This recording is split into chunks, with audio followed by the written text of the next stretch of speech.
Hello, this is English Shorthand Dictation and the dictation speed is 100 words per minute, which is very helpful for all governmental competitive exams. 5 seconds. Ready? Start. Mr. Chairman, I rise to highlight some of the problems that have arisen after the decision to demonetize rupees 500 and rupees 1000 currency notes.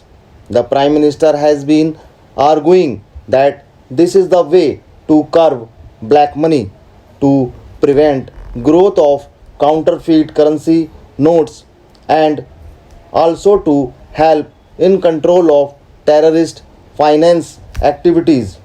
I do not disagree with these objectives. What I do want to point out is that in the process of demonetization, huge mismanagement has taken place, upon which today there are no two opinions in the country as a whole. Therefore, it is important to take note of the grievances of the people who have suffered as a result of this imposition on the country overnight by the Prime Minister, and I say so with all responsibility that the outcome which we do not know what the final outcome will be. The Prime Minister has said that we should wait for 50 days.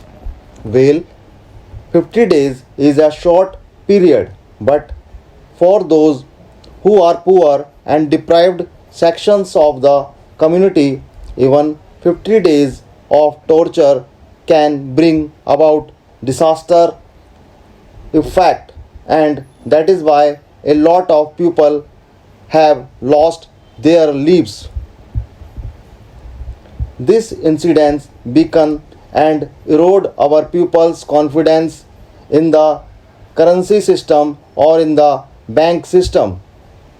I want to know from the Prime Minister the name of any country he may this of where people have deposited their money in the bank, but they are not allowed to withdraw their money.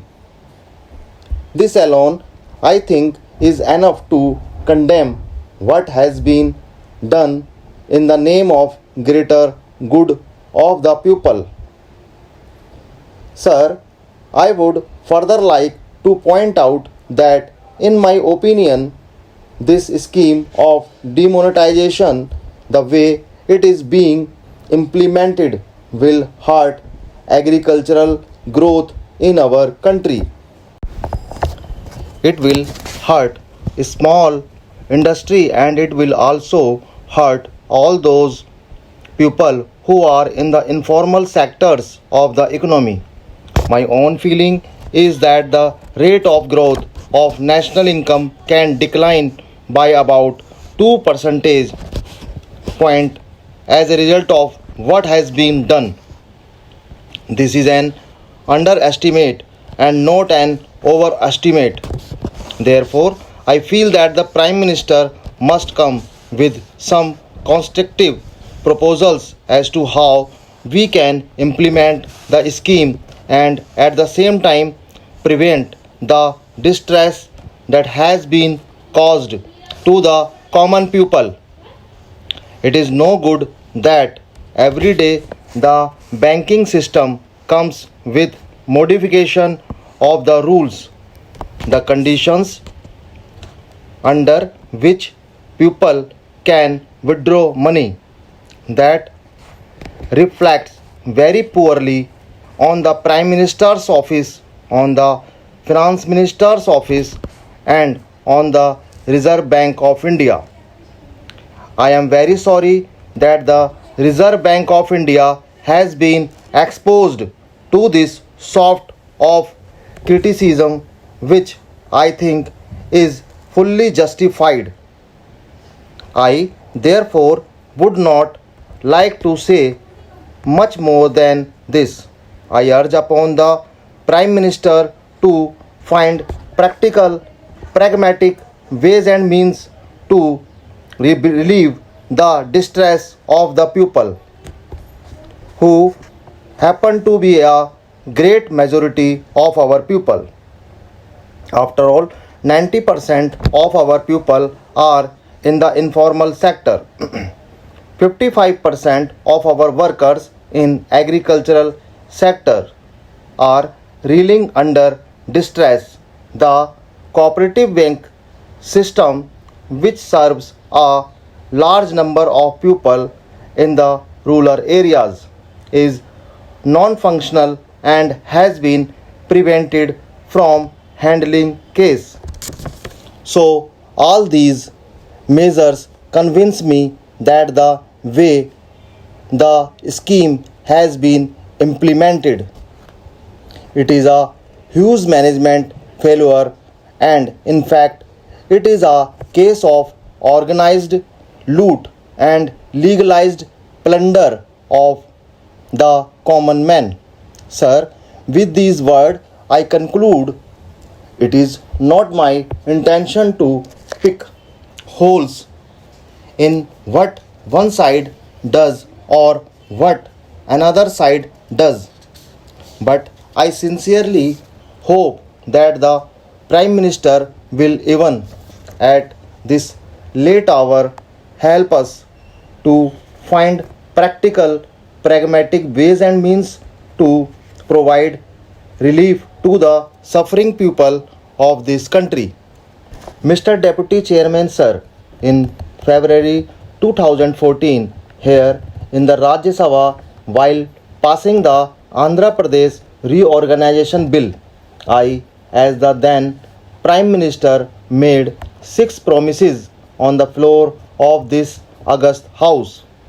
The then leader of the opposition and now the leader of the House, satisfied with these promises, withdrew all the amendments he had proposed, as these agreed to what the government had proposed. In March 2014, the Union government presided over me, considered and passed all the promises made by me in this House. The Cabinet sent a draft ordinance to the Honorable President, but as the election process intervened, the ordinance could not be issued. Sir, in the light of these promises, I urge the Union government to implement them and thereby protect the honor of this august House. Sir, I rise to join all members of this august House in convening our sincere thanks to the Honorable President for this enlightened address. The debate on the President's address has been vigorous. I thank all the honorable members who have contributed to this debate. Sir, the honorable leader of the opposition is a wise and disconcerting person. I appeal to this better sense to make a judgment about the performance of this government in considering wider national interest and not merely in the pursuit of a mere political point.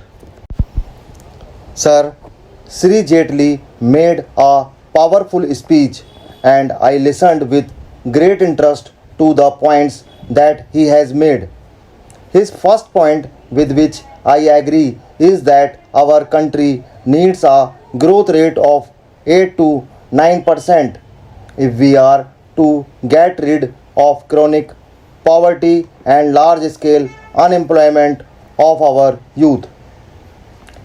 He is also right when he said that this would require a rapid pace of industrialization. I would like to remind this House that this is precisely the intention of the UPA government. Way back in early 90s, when the Congress government was in power, we opened up our economy. We adopt a path of economic reforms with a view to create an environment conducive to rapid industrialization and on terms and conditions whereby India's goods would find ready space elsewhere in the world.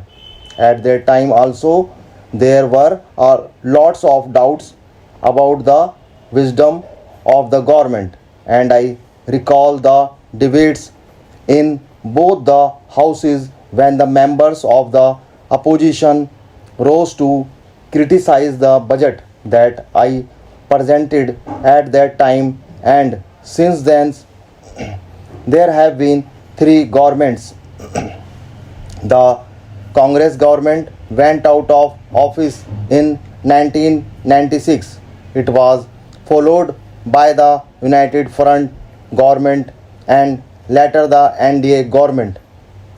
Despite changes in governments, the rise of left parties, the rise of BJP and its allies, there was no change in the direction of reforms. All political parties, whatever they may say in opposition, have shown by economic reforms and that our country needs economic reforms to realize its full developmental potential. I sincerely hope and trust that when the leader of the opposition and his colleagues reflect calmly on the situation, they would come to the conclusion that the path we have chosen is the right one. The honorable leader of the opposition started by saying that the UPA inherited a fast growing economy and we have made a mess of it.